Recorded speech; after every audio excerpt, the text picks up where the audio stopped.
2026ஆம் ஆண்டு இலங்கைக்கு எப்படியான ஒன்றாக இருக்க போகுது? இலங்கையை பொறுத்தவரையிலே இந்தோ பசிபிக் பிராந்தியத்தில் மிக முக்கியமானது புள்ளியாக வர இருக்குது. ஆகவே புவிசார் அரசியல் நிலைமைகளை அறிந்து கட்சி அரசியல் வேறுபாடுக்கு அப்பால் இப்போது கட்சிகள் வேறாக இருக்கலாம். தமிழரசு கட்சி, தமிழ் தேசிய மக்கள் முன்னணி வேறுபாடாக இருக்கலாம். அதில் பிரச்சனை இல்லை. மிக குறிப்பிட்ட காலத்துக்குள்ளேயே பல்வேறு சந்தர்ப்பங்களில் பல்வேறு கூட்டுக்கள் மூலம் வெளிப்படுத்தப்பட்டிருக்கின்றார்கள். டிடிஎன்ஏ தமிழ் தேசிய மக்கள் முன்னணியுடன் இருந்திருக்கின்றார்கள், பிறகு தமிழரசு கட்சி பக்கம் சென்றிருக்கின்றார்கள். ஆகவே எவ்வாறு நாங்கள் இவர்கள் ஒற்றுமையாக இருப்பார்கள் என்ற ஒரு நிலைப்பாட்டுக்கு வர முடியும்? நடைமுறையில் அதற்கான எந்த வாய்ப்பும் இல்லை என்பது மிக தெளிவான ஒன்று அல்லவா? 2025 24 ஆண்டுகளை பார்க்கின்ற பொழுது மிக தெளிவாக தெரிகின்றது தமிழ் தேசிய கட்சிகள் ஒற்றுமையாக இருப்பதற்கு வாய்ப்பு இல்லை என்பது. அதான் நான் சொல்ல வரணும். என்றால் 2009க்கு பின்னர் சதி கோட்பாடுகள் வருகின்றன. வடகிழக்கிலே பல்வேறு வகையான குழப்பங்களை ஏற்படுத்தி விடுகிறார்கள், உள்ளக முரண்பாடு தூண்டி விடுகிறார்கள். அதனை மாற்றம் ஒன்றாக மாற்ற முடியாதல்லவா? இவர்கள் ஒற்றுமையாக இருப்பார்கள் அல்லது இருக்க வேண்டும் என்று எண்ணி கூறுவதில் எந்த விதமான பயனும் இல்லை அல்லவா? கட்சி நோக்கில் தான் செய்யப்படுகிறார்கள், ஈகோவிலே அவர்கள் இருக்கிறார்கள். அவர்கள் இருக்கக்கூடிய காழ்ப்புணர்ச்சிகள், அவர்களுடைய கட்சி வேறுபாடுகள், இப்படி அவர்களுடைய நிலைப்பாடுகள் வேறல்லவா? அவர்களுடைய நிலைப்பாடுகளே வேறானவை அல்லவா? நிலைப்பாடுகள் வேறானவை அல்ல. இப்போது நல்லாட்சி காலத்தில் எழுதப்பட்ட அரசியலமைப்பு வரைவை ஏற்கக்கூடிய நிலையில் தமிழரசு கட்சியினுடைய செயலாளர் சுமந்திரன் இருக்கின்றார். அதனை நிராகரிக்கின்ற நிலைமையில் கஜேந்திரகுமார் பொன்னம்பலம் இருக்கின்றார். இது நிலைப்பாடுகள் சார்ந்து. ஆகவே இதனை எவ்வாறு நாங்கள் இருவரும் ஒரு இடத்தில் இணைந்து கொள்ள முடியும் என்று கூற முடியும்?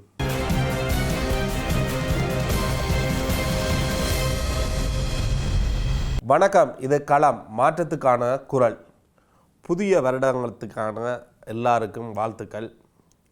அதே நேரம் 2026ஆம் ஆண்டு அரசியல் ரீதியில் இலங்கையை சுற்றி நடக்கின்ற புவிசார் அரசியல் ரீதியில் இலங்கைக்கு நன்மையான ஒரு ஆண்டாக இருக்குமா? அதே நேரம் தமிழ் மக்களுக்கு 2026ஆவது ஆண்டும் சாதாரணமாக இதுவரை காலம் இருந்த ஒரு ஆண்டு போலதான் இருக்க போகிறதா, அல்லது புவிசார் அரசியல் நிலைமைகளின் ஒரு முக்கிய ஒரு ஆண்டாக இருக்க போகின்றதா? இந்த விடயங்கள் தொடர்பில் பேசிக்கொள்வதற்காக சிரேஷ்ட பத்திரிகையாளர் நிக்சன் அவர்கள் நம்முடன் இணைந்து கொள்கின்றார். வணக்கம். வணக்கம் பிரஸ்னோ. வணக்கம் நேயர்களே. 2026ஆம் ஆண்டு இலங்கைக்கு எப்படியான ஒன்றாக இருக்க போகின்றது? இலங்கையை பொறுத்தவரையிலே இந்தோ பசிபிக் பிராந்தியத்தில் மிக முக்கியமானது புள்ளியாக வர இருக்கின்றது. நான் நினைக்கின்றேன் 3 கிழமைகளுக்கு முதல், நவம்பர் முதல் வாரம் என்று நினைக்கின்றேன், அமெரிக்கா ஒரு அறிக்கை ஒன்றை வெளியிட்டது. அமெரிக்க தேசிய பாதுகாப்பு அறிக்கையாக அது வெளியிடப்பட்டது. அதிலே பல விடயங்கள் அதில் நாங்கள் பார்க்கின்ற பொழுது இந்தோ பசிபிக் பிராந்தியத்தினுடைய கவனம் தான் அங்கே சுட்டிக்காட்டப்படுகின்றது. அதேவேளை நேட்டோ இனி அவசியம் இல்லை என்ற கோணத்திலும் அந்த அறிக்கை காணப்படுகின்றது. அப்ப அதை பார்க்கின்ற பொழுது அமெரிக்காவுடைய குறிப்பாக ட்ரம்பினுடைய சமகால அந்த அணுகுமுறைகளை பார்க்கின்ற பொழுது ஐரோப்பிய நாடுகள் தேவையில்லை என்ற அளவிலே அங்கே போகின்றது. ஐரோப்பிய நாடுகள் இப்போது அமெரிக்காவோடு முரண்படக்கூடிய, என்றால் நேட்டோ அவசியமானது. ரஷ்யா உக்ரைன் போரிலே உக்ரைன் என்பது ஐரோப்பிய நாடுகளுடைய வீட்டு குசினிக்குள் இருக்கிற ஒரு பகுதி.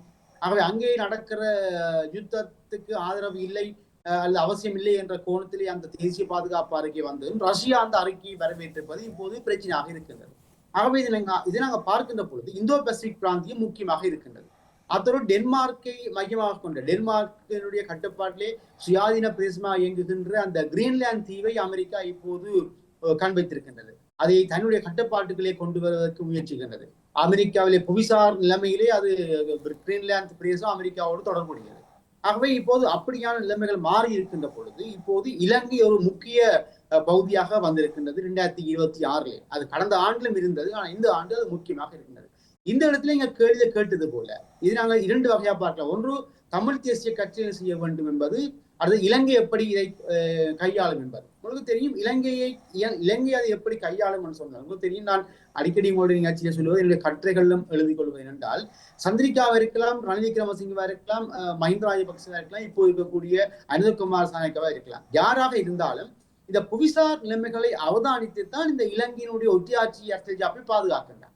2009ஆம் ஆண்டு போர் நடைபெற்ற பொழுது அப்போதைய புவிசார் அரசியல் நிலைமைகளை பயன்படுத்தித்தான் சகல நாடுகளுடைய உதவிகளையும் பெற்றுக்கொண்டு இந்த போர் இல்லாமல் செய்யப்பட்டது.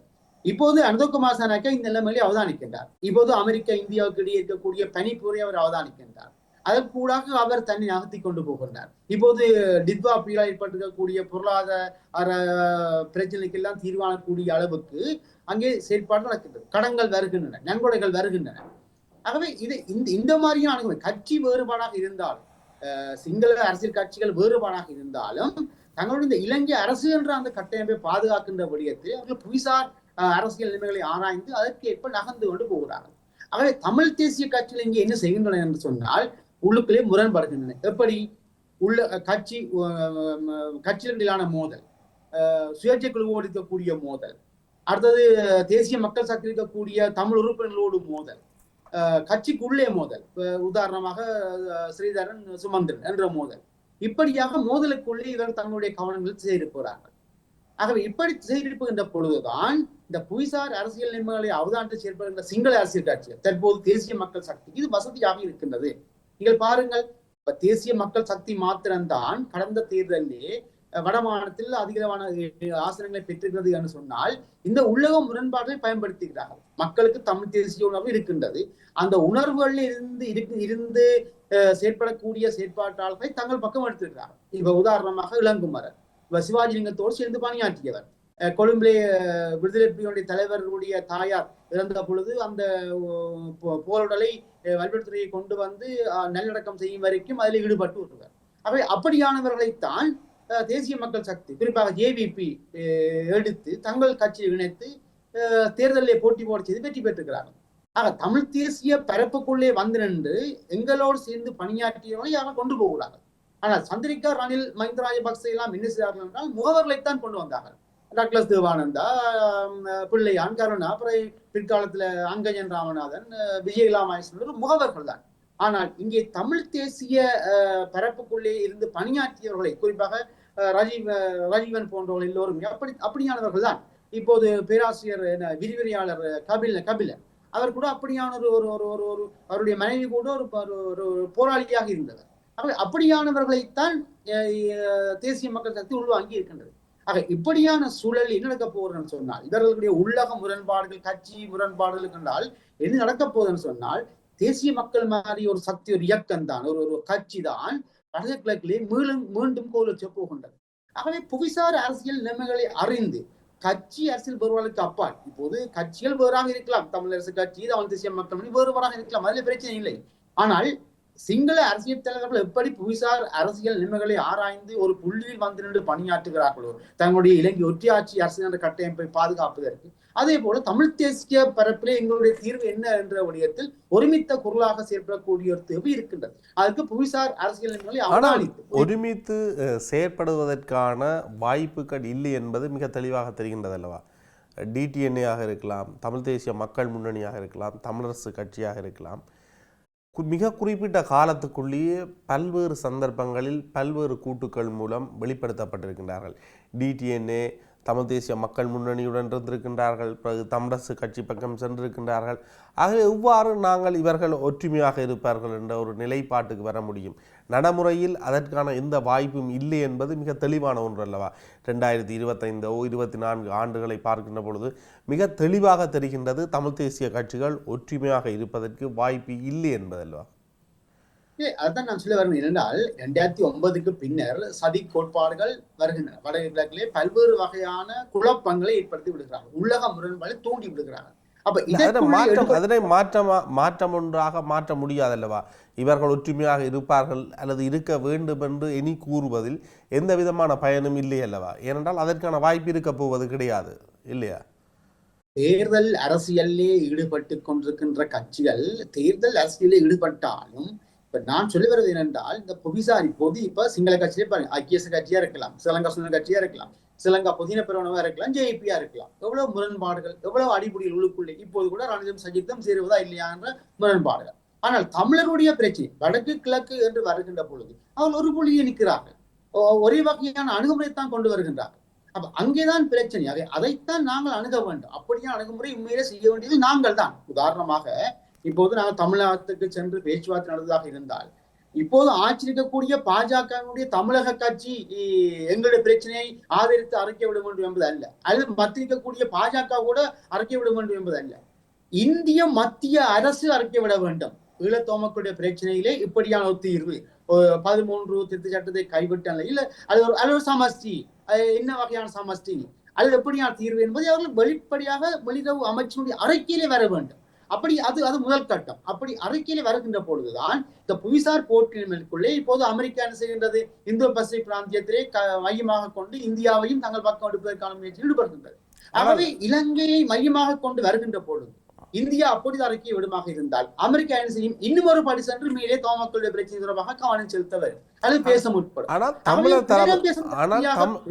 தமிழர் தரப்பு மட்டுமல்ல, சிங்கள கட்சிகளை பார்ப்போமானால் அல்லது தென்னிலங்கையை பார்ப்போமானால் அங்கும் ஒற்றுமை என்பது கிடையாது. தமிழ் மக்களுக்கு உரிமை கொடுக்கக்கூடாது என்ற ஒரே காரணத்திற்காக அவர்கள் தங்களுடைய நாட்டினுடைய பொருளாதாரத்தை அளித்திருக்கின்றார்கள், தங்களுடைய நாட்டினுடைய வளத்தை வெளிநாடுகளுக்கு விற்கின்றார்கள். இலங்கை இந்தளவு மோசமாக போனதற்கு அந்த ஆட்சியாளர்களான காரணம். ஆகவே தென்னிலங்கை ஒற்றுமையாக தன்னுடைய இனத்துக்காகவோ அல்லது தன்னுடைய தேசத்துக்காக நிற்கின்றதோ என்று பார்த்தால் அங்கும் இல்லை தானே.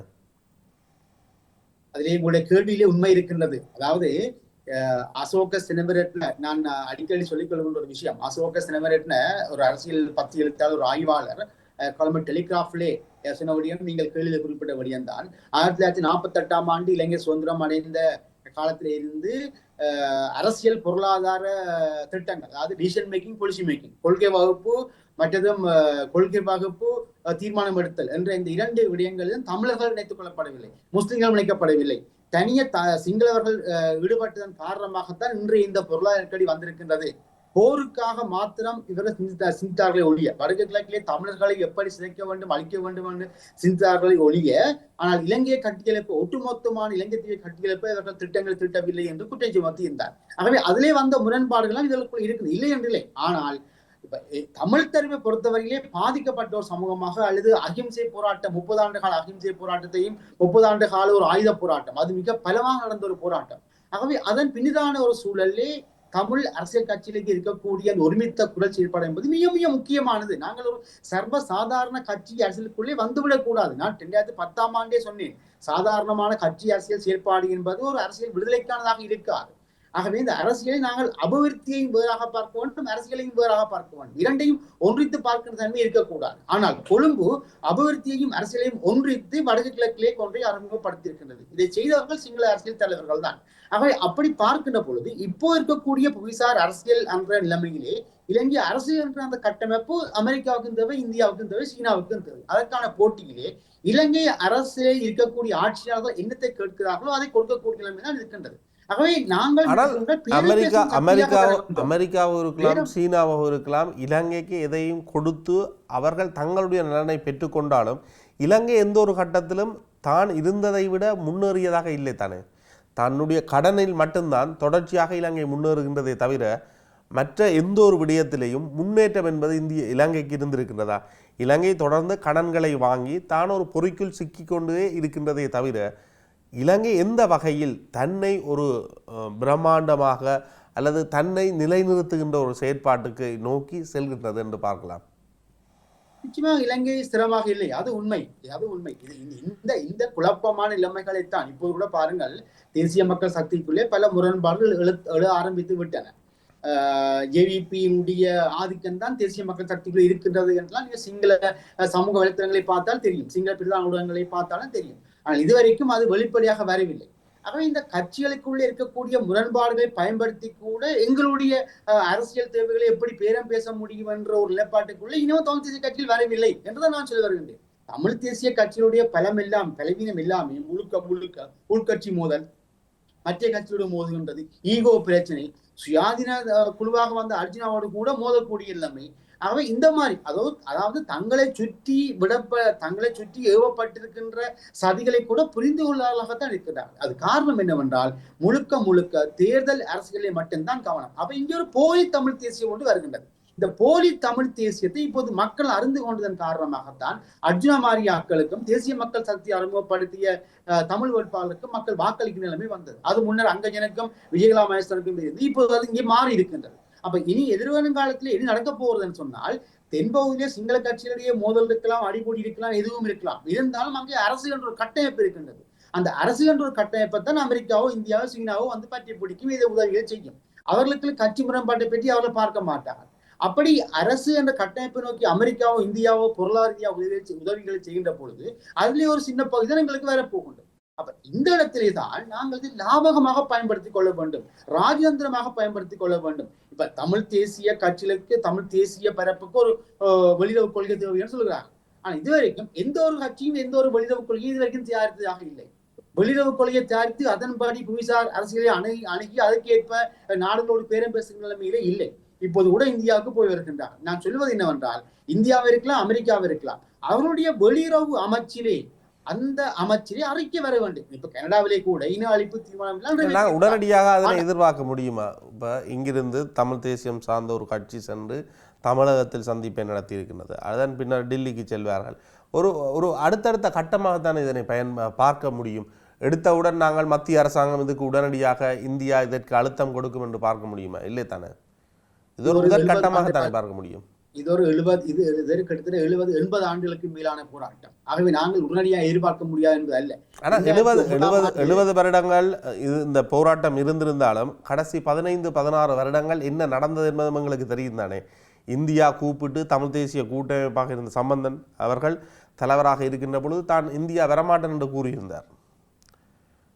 நாங்கள் ஒரு விடயத்தை பார்க்க வேண்டும். 2009ஆம் ஆண்டு யுத்தம் முடிந்த பின்னர் முடிவுறுத்தப்படுகின்ற பொழுது என்ன நடந்தது என்று சொன்னால், சம்பந்தன் 2020ஆம் ஆண்டு நாடாளுமன்றத்தில் தெளிவாக சொன்னார். நான் அடிக்கடி சொல்லுகின்ற விடயம், எழுதிய விடயம், மீண்டும் சொல்லுகின்றேன்.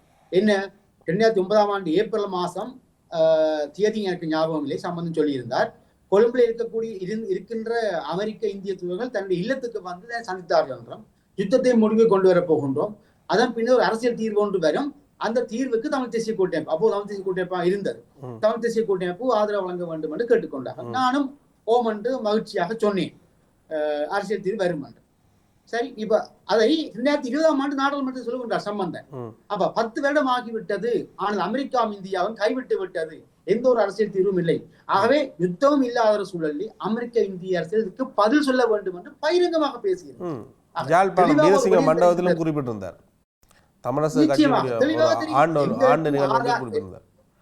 எங்களுக்கு ஆதாரங்கள் இருக்கின்றன, நாங்கள் இனியும் பொறுத்து கொள்ள முடியாது. அப்ப அந்த இடத்திலே தான் என்ன செய்ய வேண்டும் என்றால், வல்லரசுகள் எப்போதும் தங்கள் நலன் சார்ந்துதான் செயற்படும். பொய்சார் அரசியல் என்பதே அந்தந்த நாடுகளுடைய நலன் நோக்கியதுதான், அதிலே மாற்றம் இல்லை. இந்தியா ஒரு பெரிய நாடு, ஒரு ஜனநாயக நாடு, அதற்கு எந்த ஒரு வில்லங்கமும் இல்லை.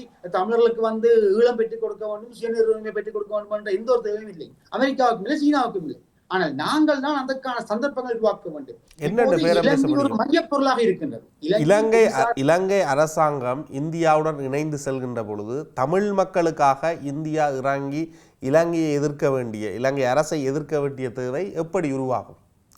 இலங்கை அரசாங்கத்துக்கும் இந்திய அரசாங்கத்துக்கும் ஒரு எதிர்நிலைப்பாடு வருகின்ற பொழுதுதான் தமிழர் தரப்பை அவர்கள் ஒரு கருவியாக பயன்படுத்த நினைப்பார்கள்.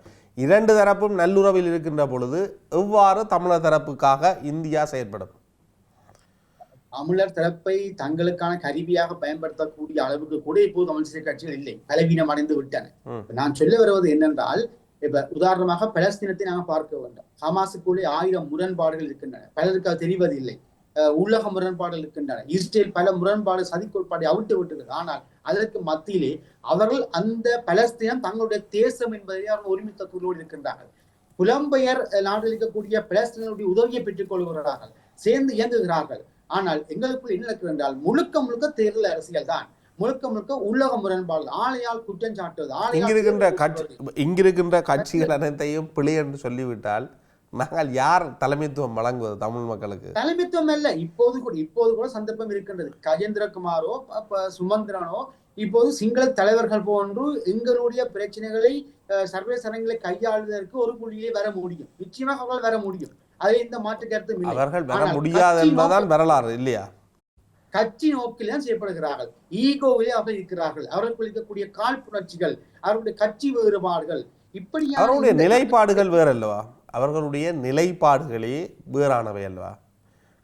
நிலைப்பாடுகள் வேறானவை அல்ல. இப்போது நல்லாட்சி காலத்தில் எழுதப்பட்ட அரசியலமைப்பு வரைவை ஏற்கக்கூடிய நிலையில் தமிழரசு கட்சியினுடைய செயலாளர் சுமந்திரன் இருக்கின்றார். அதனை நிராகரிக்கின்ற நிலைமையில் கஜேந்திரகுமார் பொன்னம்பலம் இருக்கின்றார். இது நிலைப்பாடுகள் சார்ந்து. ஆகவே இதனை எவ்வாறு நாங்கள் இருவரும் ஒரு இடத்தில் இணைந்து கொள்ள முடியும் என்று கூற முடியும்? ஒற்றையாட்சி சிஸ்டத்துக்குள்ளே நின்று ஒற்றையாட்சி சிஸ்டத்திற்குள்ளே நின்று கொண்டு நாங்கள் ஏன் செய்ய முடியாது. ஒற்றையாட்சி சிஸ்டத்தில் கூடிய நாடாளுமன்றத்தில் அங்கம் வைத்துக் கொண்டிருக்கிறார். நான் கேட்கின்றது, இந்த நிலைப்பாடுகள் சார்ந்து இருவருக்கும் வேறுபாடான கருத்துக்கள் உண்டு. ஆகவே இவர்கள் இருவரும் இணைவது என்பது எதன் அடிப்படையில்? இணைவது என்பது அல்ல, ஐக்கிய ராஜ்ய அரசியல் ஜாப்பை நான் இருக்கின்றேன் சுமந்திரனை தவிர தமிழரசு கட்சிகளை கூட பல தமிழரசு கட்சி முழுமையாக ஏற்றுக்கொள்கின்றது. தமிழரசு கட்சியில் இருப்பவர்கள் சில வேளையில் சில ஊடகங்களுக்கு அவ்வாறு கருத்து தெரிவிக்க முடியும். கட்சியினுடைய நிலைப்பாடு என்று வருகின்ற பொழுது அது சுமந்திரனுடைய நிலைப்பாடாகத்தான் இருக்கும்.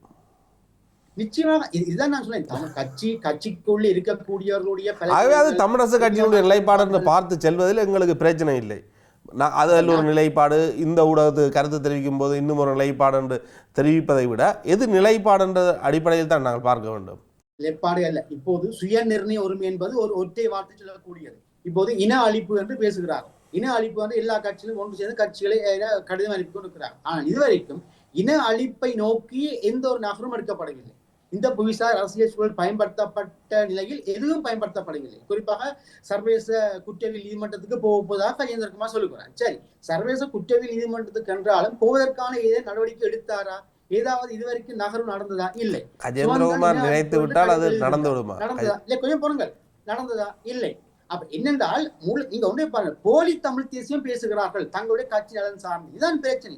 ஆகவே நான் சொல்ல வருவது என்னவென்று சொன்னால், இந்த போலி தமிழ் தேசியம் இந்த 26ஆம் ஆண்டு அல்ல, அடுத்து வரப்போற காலங்களில் என்ன செய்ய போகுதுன்னு சொன்னால், 2024ஆம் ஆண்டு தேசிய மக்கள் சக்திக்கு அதிக அளவு நாடாளுமன்ற உறுப்பினர்கள் வந்த மாதிரி இன்னும் நாடாளுமன்ற உறுப்பினர்கள் அதிகரிக்கக்கூடிய தன்மை இருக்கு. ஒன்று. அடுத்தது, இந்த போலி தமிழ் தேசியம் குறிப்பாக கஜேந்திரகுமார் பொன்னம்பலமும் சுமந்திரன் என்ன செய்தார்கள் சொன்னால், இந்த பொது வேட்பாளர் என்று ஒன்று வருகின்ற பொழுது அதை 2 பேருமே எதிர்த்தார்கள். அவர் புறக்கணிப்பு என்றார், மற்றவர் சஜித் பிரேமதாசாவுக்கு ஆதரவு என்றார். நீங்கள் பாருங்கள், ஜனாதிபதி தேர்தலில் அரியநேந்திரனை விட அரோக் மாசாய்க்கு தான் வாக்கள் கூட. அவர் அங்கே கூட முரண்படுகிறார்கள். ஆக இவர்கள் என்னன்னு சொன்னால், முழுக்க தேர்தல் அரசியலும் கட்சி அரசியலுக்குள் தான் இருக்கிறார்கள். நிச்சயமாக இதை மக்கள் அடையாளம் காண்டிருக்கிறார்கள். ஆனால் மக்களுக்கு அடுத்த தெரிவு என்ன என்பதுதான் பிரச்சனை. நீங்கள் பாருங்கள், தமிழ் தேசிய உணர்வு மக்களிடம் இருக்கின்றது. முள்ளிவாய்க்கால் நினைவேந்தலா இருக்கலாம், மாவீரர் நினைவேந்தலா இருக்கலாம். பாருங்கள் எவ்வளவு மக்கள் ஒன்று கூடுகிறார்கள் என்று. தமிழ் தேசிய பரப்பை அதாவது தேசிய மக்கள் என்ன செய்கின்றது? நல்லாக அந்த எல்லைக்குள்ளே வந்து விட்டது. தமிழ் தேசிய பரப்பு எல்லைக்குள்ளே ஏற்பு இறங்கி விட்டது. இப்போ என்ன செய்கிறார்கள்? இன்னும் பலர் எடுக்க முற்படுகிறார்கள். தமிழ் தேசியம் பாருங்கள், திருடுகிறார்கள். ஏற்பு என்ன செய்து தமிழ் தேசிய பரப்புகளை இறங்கி தமிழ் தேசிய ஆர்வங்களை திருடிக் கொண்டு வந்து தங்களுடைய கட்சிகளை இணைத்து போட்டி போட வைத்து வெற்றி வரப்போகிறார்கள். ஆகவே இப்படியான நிலைமை எல்லாம் வரும் அளவுக்கு இவர்கள் தலைவீனமாக இருக்கிறார்கள் என்பதுதான் உண்மை. என்னை பொறுத்தவரை இந்த ஆண்டு தனிடம் ஏதேனும் ஒரு சுய ரீதியான செயற்பாடு, குறிப்பாக சிவில் சமூக அமைப்பு என்பதும் கட்சிகளுக்கு பின்னால் தான் போகின்றன. ஆகவே ஒரு சுய அமைப்பு ஒன்று இயங்க வேண்டும், ஒரு சுயாதீன பொறுமை ஒன்று உருவாக்கப்பட வேண்டும். புத்திஜீவிகள், கல்விமான்கள், வேறு தரப்பை சேர்ந்து எல்லோருமே சேர்ந்து ஒரு பொது பொறிமுறை கொண்டு உருவாக்கப்பட வேண்டும். உருவாக்கி அதன் மூலமாகத்தான் நகர வேண்டும். இந்த அரசியல் கட்சிகளை இனிமையும் தங்கிக் கொண்டிருக்கின்ற நம்புகின்ற நிலைமை என்பது ஆபத்தானது. நீங்கள் கேள்வியை குறித்து சுட்டிக்காட்டியது போல இவர்களுடைய நிலைப்பாடுகள் விவராகத்தான் இருக்கிறது. இவர் சேரப்போவது கிடையாது. இவர்களுக்குள்ள இருக்கக்கூடியது முற்றுமுழுதாக ஈகோ பிரச்சனையும் கட்சி வேறுபாடுகள் தான். இன்னொருவரை தாக்குவது, சேறு பூசுவது, விமர்சனங்களை ஏற்றுக்கொள்ளாத பக்குவம் இல்லாமல் இருக்கின்றன. ஆகவே நான் சொல்வது போல ஒவ்வொரு கனடா கூட இதுவரைக்கும் வெளியுறவு அமைச்சருடைய கொள்கையாக எடுத்துக்கொள்ளவில்லை. இன அழிப்பு சும்மா வெறுமனே தீர்மானத்தை நிறைவேற்றிவிட்டு இருக்கிறார்கள். ஆகவே கனடாவுடைய வெளியுறவு கொள்கையில் அமைய வேண்டுமாக இருந்தால் அதற்கேற்ப எந்த வேலை திட்டமும் செய்யப்படவில்லை. நான் கேள்விப்பட்ட ஒரு விடயம், நான் அதை மறைமுகமாக சொல்ல முடியும். கொழும்பில் இருக்கக்கூடிய சில தூரகங்கள் அழைத்திருக்கின்றன பேசுவதற்கு. கொழும்பில் இருக்கக்கூடிய சில தூரகங்கள் அழைத்திருக்கின்றன இன அழிப்பு தொடர்பான விடயங்களை பேசுவதற்கு. நீங்கள் இன அழிப்புன்னு சொன்னீங்கன்னா அதற்கான வரைவிலக்கணங்கள் என்ன என்பது தொடர்பாக பேசுவதற்கு குறிப்பாக கனடா தூரம், கொழும்பில் இருக்கிற கனடா தூரம் அழைத்ததாக நான் அறிந்திருக்கிறேன். அதனுடைய சரியான அதிகாரப்பூர்வ தகவல் தெரியாது. ஆனால் எங்களுடைய தமிழ் தேசிய கட்சிகளை பலர் அங்கு அதற்கு சென்று பதிலளிக்க விரும்பவில்லை என்று நான் அறிந்திருந்தேன். ஆகவே இப்படியாக அவர்கள் நோக்கம் என்னன்னு சொன்னால் முழுமையாக தேர்தல் அரசியல் மாத்திரமே அங்கே முழுமையாக. ஆகவே இந்த புவிசார் அரசியல் சூழலை பயன்படுத்தி பார்க்கக்கூடிய பக்குவம் இவர்கள் இருக்கின்றது. ஆனால் தங்களுடைய சுய நலத்துக்காகவும் தங்களுடைய கட்சி வேறுபாடுகளுக்காகவும் இவர்கள் பிரிந்து செயல்படுகின்றார்கள். இது ஆபத்தான ஒரு நிலைமை. 2026ஆம் ஆண்டு அரசியலிலே, தமிழ் அரசியல் பரப்பிலே தமிழ் தேசிய கட்சிகளை விட வேறு தரப்பினர், சிவில் சமூக அமைப்புகள், புத்திஜீவிகள், கல்விமான்கள் சேர்ந்து ஒரு பொது பொறிமுறை என்று கொண்டு வராத வரைக்கும் நிச்சயமாக அடுத்த ஆனால் காலகட்டம் மக்கள் ஆபத்தானதாகத்தான் இருக்கும். ஆனால் தமிழ் மக்கள் கட்சிகளைத்தானே நம்புகின்றார்கள். இல்லை, அது வளமை. அதான் சொன்னேன், இப்ப தமிழ் மக்களுக்கு அந்த உணர்வு இப்ப இப்ப இப்ப இளங்குமரனுக்கோ அஜீவனுக்கோ வாக்களித்த தமிழ் மக்களுக்கு தமிழ் தேசிய உணர்வு இருக்கின்றது. அவர்கள் ஜேவிபிக்கு அந்த வாக்களிக்க அப்படி கூற முடியுமா? தமிழ் தேசியத்தின் நிலைப்பாடாக ஜேவிபி நிலைப்பாட்டை ஒப்பிடக்கூடிய அளவுக்கு தான் தமிழ் மக்கள் இருக்கின்றார்கள் என்றால் அந்த தமிழ் மக்களும் தமிழ் தேசியவாதிகள் என்று குறிப்பிடக்கூடிய ஒரு சூழல் இருக்குமானால் தமிழ் தேசியம் தொடர்பிலான உண்மையான புரிதல் என்ன என்ற ஒரு கேள்வி எழும் அல்லவா? ஜேவிபிக்கு வாக்களித்தவர், இதற்கு முன்னர் மஹிந்த ராஜபக்சவுக்கு வாக்களித்தவர், இதற்கு முன்னர் கோட்டாபாயாவுக்கு வாக்களித்தவர், ரணிலுக்கு வாக்களித்தவர்கள் எல்லோரும் தமிழ் தேசியவாதிகள் என்று நாங்கள் குறிப்பிட முடியுமா? தமிழ் தேசத்தினுடைய மக்கள் என்று குறிப்பிடலாம், அவர்கள் தமிழ் தேசியவாதிகள் என்று குறிப்பிட முடியுமா? மக்களை பொறுத்தவரையில் மக்களுக்கு சரியான அரசியல் விளக்கம் இருக்கும் இல்லை, ஆனால் அவர்களுக்கு அந்த உணர்வு இருக்கின்றது. அந்த அந்த அந்த அரசியல் விழிப்புணர்வு, அந்த பொலிட்டிக்கல் அவேர்னஸை கூட தமிழ் தேசிய கட்சி கொடுக்கவில்லை. இப்போது பாருங்க என்ன நடக்க போகின்றது என்று சொன்னால் இரண்டு விஷயம். ஒன்று ஜேவிபி அடிக்கடி சொல்லுது தமிழ் மக்களை பிரச்சனை நான் கையெடுத்துட்டோம். சரி, இரண்டாவது தமிழ் தேசியம் பேசிக்கொண்டிருந்த பலர் இப்போது ஜேவிபிக்கு இணைந்து விட்டதன் காரணமாக வருகின்ற அரசியல் ஜாப்பு, புதிய ஜாப்பு, அது ஐக்கிய ராஜ்யம் எந்த ஜாப்பாயும் இருக்கலாம், அந்த அரசியல் ஜாப்பு தமிழ் மக்கள் தலையில கட்டிவிடப்பட போகின்றது. என்ன நடக்க போகின்றது? இரண்டு விஷயம். ஒன்று, தமிழ் மக்களுக்கு ஆதரவு வழங்கி இருக்கிறார்கள் என்று சொல்ல முடியும், அல்லது ஜேவிபி, அதாவது ஜேவிபி தேசிய மக்கள் சக்தி தமிழ் மக்கள் சார்பாக இந்த ஜாப்பை கொண்டு வந்திருக்கிறது என்று சொல்ல போகிறார்கள். அந்த நிலைமைதான் பெறப்போகின்றது. நிச்சயமா அதற்கான ஒரு ஏற்பாடு தான் நடந்து கொண்டிருக்கின்றது. ஆகவே இதைத்தான் கற்றுணர்ந்தவர்களாக தமிழ் தேசிய கட்சிகள் செயற்படவில்லை. உலக முரண்பாடுகளிலும் கட்சி உள்ளக முரண்பாடுகளிலும் கட்சி வேறுபாடுகளிலும் தனிநபர் சேறு பூசுகின்ற விடயங்களிலும் ஈடுபடுகின்றார்களே ஒழிய ஒட்டுமொத்த தமிழ் சமூகமாக சிந்திக்கவில்லை. தனிய தமிழ் கட்சிகளை மட்டும் குறை கூற முடியுமா? தனிய தமிழ் கட்சிகளை மட்டும் நீங்கள் தொடர்ச்சியாக குறை கூறுகின்றீர்கள். ஆனால் தமிழ் கட்சிகளுடைய நிலைப்பாடுகள் சார்ந்து மிகப்பெரிய மாற்றங்கள் இல்லை என்றாலும் பல்வேறு சந்தர்ப்பங்களில் அவர்கள் தமிழ் மக்களுக்காக முன்னின்று குரல் கொடுத்திருக்கின்றார்கள். தங்களுடைய அரசாங்கத்திற்கு தங்களுடைய எதிர்ப்பை காட்டியிருக்கின்றார்கள். வெளிநாட்டு ராஜதந்திரிகளுடன் பல சந்திப்புகளை மேற்கொண்டிருக்கின்றார்கள். இன்றும் இந்த அரசாங்கம் மேற்கொள்ளுகின்ற ஒவ்வொரு நடவடிக்கைகளுக்கு எதிராகவும் முன்னின்று குரல் கொடுப்பவர்களாகவும் அதனை பதிவு செய்பவர்களாகவும் அவர்கள் இருக்கின்றார்கள் அல்லவா? முழுமையாக தமிழ் தேசிய அரசியல்வாதிகள் மோசமானவர்கள், இவர்கள் தனிய அரசியல் மட்டும் செய்கிறார்கள் என்ற நிலைப்பாட்டுக்கு செல்ல முடியுமா? சந்திக்கிறார்கள், அறிக்கை வெளியிடுகிறார்கள். இது 80 தடவை நான் பார்க்கிறோம். சந்திக்கிறது பார்க்கிறது. அமுதலிங்கம் இந்திரா காந்தி எத்தனை சந்தித்தார், சந்திக்கிறார். என்ன செய்ய முடியும்? 14 தடவை வந்தார். அவர்களும் அதனை கடந்து என்ன செய்ய முடியும்? அரசியல்வாதிகள் தானே, மனிதர்கள் தானே, சந்தித்து பேசலாம், தங்களுடைய பிரச்சனைகளை கூறலாம். ஆவணப்படுத்தியிருக்கிறார்களா? இப்ப எத்தனை வடக்கு கிழக்குல இப்ப தையிட்டு வியாரிக்கு போராடுகிறார். தையிட்டு வியாரி மாத்திரமா நாவக்குழி வியாரி சட்டவிரோதமான அது தனிய அரசியல்வாதிகளுடைய வேலை மட்டுமா? ஊடகங்களுடைய பணியும் இருக்கின்றது, சமூக செயற்பாட்டாளருடைய பணி இருக்கின்றது, பல்வேறு பணிகள் இருக்கின்றன. மக்கள் வீதியில இறங்க வேண்டும். மக்கள் வீதியில் இறங்குவார்கள். மக்களை கட்டமைக்கிறது யாரு? கட்சி என்ன செய்யும்? தேர்தல் காலத்திலே போய்த்தானே தமிழ் தேசியம் என்று பேசுகிறார்கள். தேர்தல் காலத்துக்கு மட்டும்தான் தமிழ் மக்களுடைய வீட்டு வாசலுக்கு போகிறார்கள். அதுக்கு பிறகு தங்களுடைய அலுவலகங்களுக்கு தான் குந்தி கொண்டிருக்கிறார்கள். அப்போ தொடர்ச்சியான போராட்டம் இல்லை பாருங்கள். தொடர்ச்சி இப்ப ஜெனீவா மனித சபை இப்ப அறிக்கை முடிஞ்சுது. அடுத்த மார்ச் மாசம் வரை ஒரு கையில செய்வாங்க. அதுக்கு பிறகு எல்லாரும் போயிடுவாங்க. ஒரு தொடர்ச்சி இல்லை பாருங்கள். சரி, இன அழிப்புன்னு சொல்ல 16 வருஷமா சொல்லுகிறார்கள். அதற்காக எடுக்கப்பட்ட ஒரு நடவடிக்கை என்ன? எந்த நீதிமன்றத்தை நோக்கி, அது எந்த சட்டத்தினையும் சார்ந்து பேசிக்கிறார்கள், அது எந்த சர்வதேசத்தை நோக்கி, எந்த சர்வதேச வேலையோடு சேர்ந்து பேசிக்கிறார்கள்? இலங்கை கட்சிகள் சர்வதேச நீதிமன்றத்தையோ குற்றவியல் நீதிமன்றத்தையோ நாட முடியுமா? இல்லையே. நிச்சயமா அப்படி அல்ல.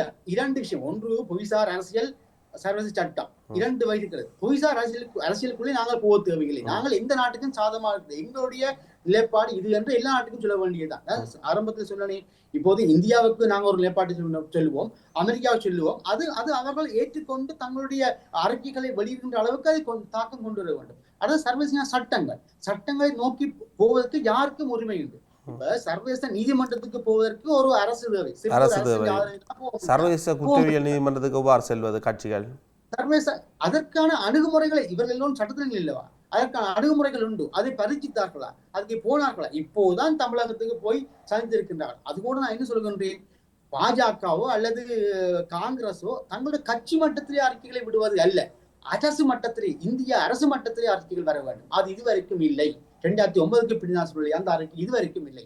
அமெரிக்கா கூட அப்படி இல்லை. ஜெனீவா அறிக்கை கூட இலங்கை அரசு மையப்படுத்த அறிக்கை வருகின்றது. இங்க பாருங்கள், வடக்கு கிழக்கு என்று ஆரம்பத்திலிருந்து இப்போது கிழக்கு மாகாணம் விடுபட்டு வடக்கு என்று வந்து இப்போது யாழ்ப்பாணம் என்றுதான் வருகின்றது. இப்போது ஸ்ரீலங்கன் தமிழ்ஸ் என்றுதான் அறிக்கையை வருகின்றது. ஸ்ரீலங்கன்ஸ் என்றுதான் வருகின்றது. ஸ்ரீலங்கன் தமிழ்ஸ் என்பது கூட குறையும். ஸ்ரீலங்கன்ஸ் என்றுதான் வருகின்றது. ஆகவே டேர்ம்ஸ் கூட மாறுகின்றது.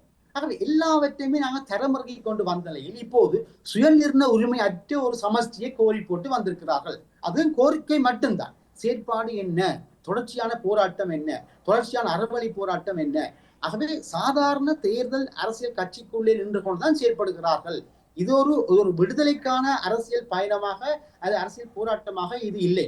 வெறுமனே பேசுவது, அறிக்கை விடுவது, சந்திப்பது, அந்தந்த காலங்களில் சீசனுக்கு வருகின்ற பொழுது திருவிழாக்கள் மாதிரி ஜெனீவா வரும், பிறகு மனித உரிமை சபையின் அறிக்கை வரும், அதுக்கு பிறகு புதிய அரசியல் ஜாப் ஒரு குழு ஒன்று வரும். அப்படியான சந்தர்ப்பங்களை மட்டும்தான் பேசுகிறார்கள்.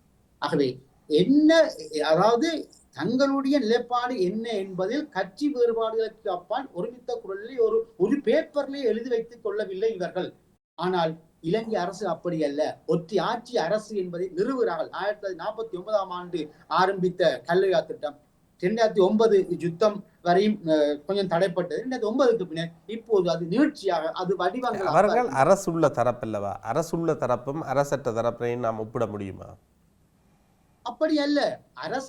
அரசற்ற சமூகமாக செயல்படுறதுக்கு ஜனநாயகத்திலே இடம் உண்டு. இப்போது பலஸ்தீனத்தை பாருங்க, அரசற்ற சமூகமாக இங்கு பல்வேறு பிரிவினர்கள் இருக்கின்ற பொழுது எவ்வாறு செயற்பட முடியும்? அதற்கு தலைமைத்துவம் வழங்கக்கூடிய மிகப்பெரிய ஒரு மக்கள் அமைப்பு இருக்கின்றதா, மக்கள் இயக்கம் இருக்கின்றதா என்றால் அவ்வாறும் கிடையாது.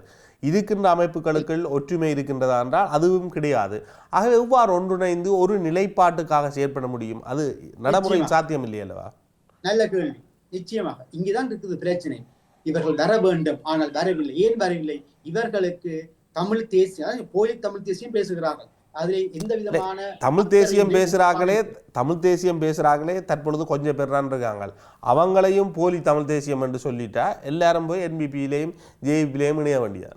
நிச்சயம் அப்படியா சூழல் தான் அவர் உருவாக்கி. இல்ல, உங்களுடைய விமர்சனங்கள் என்பது குறிப்பிட்ட சில நபர்களை தொடர்ச்சியாக நாங்கள் தமிழ் தேசியவாதிகள் இல்லை என்று குறிப்பிடுவதனூடாக எதனை நோக்கி நாங்கள், அல்லது எதனை நோக்கி எங்களுடைய அரசியலை கொண்டு செல்ல முயற்சிக்கின்றோம்?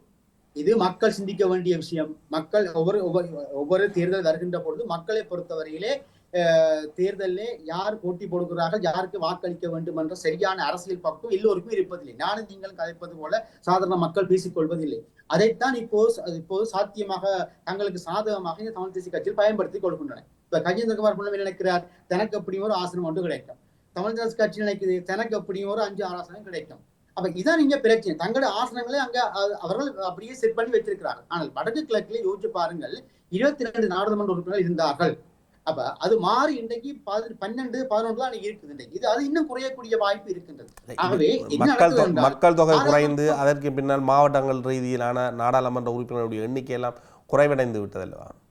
நிச்சயமா இப்போது பாருங்கள், மாவட்ட அபிவிருத்தி குழு இருக்கிறது. இந்த மாவட்ட டிசிசி மீட்டிங் நடக்குது. உண்மையில டிசிசி மீட்டிங்ல நான் நினைக்கிறேன், நாடாளுமன்ற உறுப்பினர்கள் அமைச்சர்கள் அங்க வர வேண்டும். ஒரு மாவட்ட அபிவிருத்தி குழுக்கள் ஏன் நாடாளுமன்ற உறுப்பினர், ஏன் அமைச்சர் வர வேண்டும்?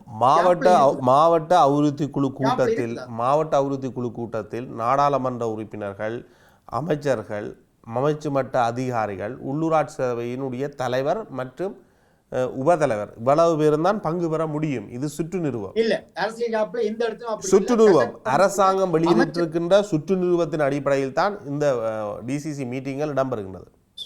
இதற்காகத்தான் சொல்றோம் யூனிட்டரி ஸ்டேட். இதற்காகத்தான் சொல்றோம் யூனிட்டரி ஸ்டேட், ஒற்றையாட்சின்னு சொல்றோம். இதுக்காகத்தானே ஜாப்ல இல்லாத சுற்று நிறுவத்து கூடாகவும் கசட்டு கூடாகவும் கொண்டு வந்து நடைமுறைப்படுத்தலாம். வேணுமென்றால் டிசிசி மீட்டிங்ல உத்தியோக அமைச்சரவையில் எடுக்கப்பட்ட முடிவுகளை நடைமுறைப்படுத்துவது தொடர்பில் தான் அங்கு விவாதிக்கப்படுவது. இந்த சிஸ்டமே புலையன்றதுதானே போராட்டத்தினுடைய ஆரம்பம். அப்புறம் நீங்க திருப்பி அமைச்சருடைய முடிவுகள் என்று அதுக்குள்ள கட்டுப்பாடு. இந்த சிஸ்டத்தை நாங்கள் உடைக்கிறதுக்கு என்ன செய்து கொண்டிருக்கிறோம்? அரசியலமைப்பு ரீதியில் ஒரு மாற்றத்தை கோருகின்றார்கள்.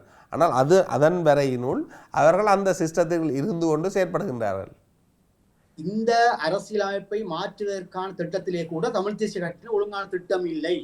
ஒற்றையாட்சி, ஏக்கிராட்சியே வேண்டாம்னு சொல்லுகிறார் தமிழ் தேசிய கட்சி. சரி, அவர்கள் முன்வைத்த திட்டம் என்ன? இப்ப தமிழ் மக்கள் பேரவையாக அவர்கள் முன்வைத்த ஆலோசனையில கூட 20.1 நிற்கின்றேன். அதிலே வருகிறது மத்திய அரசு எந்த நேரமும் மாநில அரசாங்கத்தை கலைக்க முடியும். அப்படியல்ல, அங்கே கூட அவர்கள் கிளம்புகிறார். அவர்கள் அதில் குறிப்பிடுகின்ற இல்லை, அவர்கள் அதில் குறிப்பிடுகின்றார்கள் ஒரு ஒப்பந்தம், சமூக ரீதியான ஒரு ஒப்பந்தம். அந்த ஒப்பந்தத்தை மீறுகின்ற பட்சத்தில் தான் அது அவர்கள் குறிப்பிடுகின்றார்கள் இல்லையா? நிச்சயமாக தமிழ் தேசிய கட்சிகள் சரியான முறையில் சரியான திட்டங்கள் முன்வைக்கவில்லை. ஒரு பேப்பர்ல எங்களோட தீர்வு இப்ப பாருங்கள், இலங்கை அரசாங்கத்தை பாருங்க. இலங்கை அரசாங்கம் 6 ஆட்சிக்கு வந்தாலும் திட்டம் என்ன? வடகிழக்குல பௌத்த மயமாக்கல் செய்யறது, சிங்கள குடியேற்றம் செய்யறது. இப்ப பாடத்திட்டங்கள்ல கூட முழுக்க மாறி அப்படி அரசாங்கம் செய்வதற்கு ஆதரவாக வாக்களித்து விட்டு தமிழ் தேசிய கட்சிகளை பிழை என்று கூறினால் என்னண்டு? நிச்சயமா தமிழ் தேசிய கட்சியில் பிழை என்றால் உண்மையில மக்கள் சிந்திக்க வேண்டிய ஒரு காலகட்டம் வந்திருக்கின்றது. மக்கள் தமிழ் தேசிய கட்சிகள் பிழை என்று அரசாங்கத்திற்கு ஆதரவளித்தால் அரசாங்கம் சரியாக இடம்பெறுகின்றதா? மக்களுடைய பிரச்சனைகளை தீர்க்கின்றார்களா? டிசிசி கூட்டத்தை கூட சரியா நடத்த முடியாம தான் இந்த கேள்வி நானும் கூட கேள்வியை நிராகரிக்கின்றேன். அதாவது இது ஒரு இனம் சார்ந்த பிரச்சனை, ஒரு இன விடுதலை போராட்டம். இதுல நாங்கள் ஒரு அரசுக்கு உட்பட்ட கேள்விகளை கேட்க முடியாது. தமிழ் தேசிய கட்சிகள் முதலாவது வர்ற பிழை இந்த சிஸ்டத்தை ஏற்றுக்கொள்றது, இந்த நாடாளுமன்றத்துக்குள்ள போறது. இந்த நாடாளுமன்றத்துக்கே செல்லக்கூடாது. கொஞ்சம் பொறுங்கோ, தங்களோட கட்சி சார்பாக சுயேட்சை குழுக்களை போட்டி போட விட்டுட்டு அவர்களை நாடாளுமன்றத்துக்கு அனுப்பி கொண்டு ஒரு கட்சி சார்பாக நின்று கொண்டு இந்த விவகாரத்தை கையாள வேண்டும். இப்போ உதாரணமாக ஏவிபியில டில்வின் சில்வா நாடாளுமன்றத்துக்கு வந்தாரா? இல்ல. அவர் இன்றைக்கு ஏவிபியினுடைய ஒரு பிரதானமான செயற்பாட்டாளர் இருக்கிறார். இப்போது கூட சிங்கள ஊடகம் என்ன எழுதுகின்றன? நிழல் ஜனாதிபதியாக டில்வின் சில்வா செயற்படுகிறார். அப்ப அந்த அளவுக்கு ஒரு கட்சியால, ஒரு சிறிய கட்சி இன்றைக்கு ஆளுங்கட்சியாக வந்து செயல்படுதுன்னு சொன்னால் எங்களுடைய தமிழ் தேசிய மக்கள் முன்னணியோ தமிழரசு கட்சியோ ஏன் அந்த விவரத்துக்கு வர முடியாது? என்னென்றால் இவர்கள் நாடாளுமன்ற வரப்பிரசாதங்களை விரும்புகிறார்கள், அதற்குள்ளே நின்று தங்களுடைய தீர்வை காண முற்படுகிறார்கள். அப்ப என்னென்றால் எல்லோருமே அமெரிக்க இந்திய அரசுகளினுடைய நலங்களுக்குள்ளே புகுந்து விட்டார்கள், விரும்பி விட்டார்கள் என்பதுதான் இங்கே உண்மை. அமெரிக்க இந்திய அரசுகளை பேரம் பேசுகின்ற அளவுக்கு, அந்த அரசுகள் எங்கள் பக்கம் பெற வைக்கின்ற அளவுக்கு தட்டுனியோடு இவர்கள் பேசவில்லை. இவர்கள் குனிந்து கொடுக்கிறார்கள், நெளிந்து போகிறார்கள், அவர்களுடைய ஏற்ற மாதிரி அட்ஜஸ்ட் பண்ணுகின்றார்கள். இதற்கு எல்லாம் காரணம் சில சர்வதேச அரசு சார்பற்ற நிறுவனங்கள் தான். அரசு சார்பற்ற நிறுவனங்களுடைய நேர்ச்சிகளுக்குள்ளே இவர்கள் விழுந்து விடுகிறார்கள். இதுதான் உண்மை. இவர்கள் 2009க்கு முன்னரான காலகட்டம் வேறு, அது ஒரு ஆயுத தேர் பலமாக இருந்தது. ஆனா அதுக்கு பின்னராக அரசியல் ரீதியாக ஜனநாயக வழியிலே இவருடைய உரிமைகளை பலவாக கேட்கக்கூடிய அளவுக்கு சித்தாந்தங்கள், தத்துவங்கள் இருக்கின்றன. அதற்கு ஏற்ப இவர்கள் செயற்படவில்லை. இவர்கள் தன்னிச்சையாகவும் கட்சி ரீதியாகவும் ஆளுக்கால் சேறு பூசுகின்ற முறைமையிலுமே ஈடுபடுகின்றார்கள் ஒழிய இவர்கள் எவருக்கும் தமிழ் தேசியம் என்ற நிலைப்பாடு உண்மையானதாக இல்லை. இப்போது அது ஒரு போலியாக, தங்களுடைய வெற்றிக்காக, தேர்தல் வெற்றிக்காக மாத்திரம் அதை பயன்படுத்துகின்ற ஒன்றாக மாற்றிக்கொண்டு வருகிறார்கள். புரிந்து கொள்கின்றேன். புத்தாண்டில் இணைந்து உங்களுடைய பல்வேறு கருத்துக்களை பகிர்ந்து கொண்டமைக்கு மிக நன்றிகள் நிச்சன். நன்றி பசு, நன்றி. இவ்வளவு நேரமும் இந்த நேர்காணலை பார்த்து கொண்டு வந்த உங்களுக்கும் நன்றி, வணக்கம்.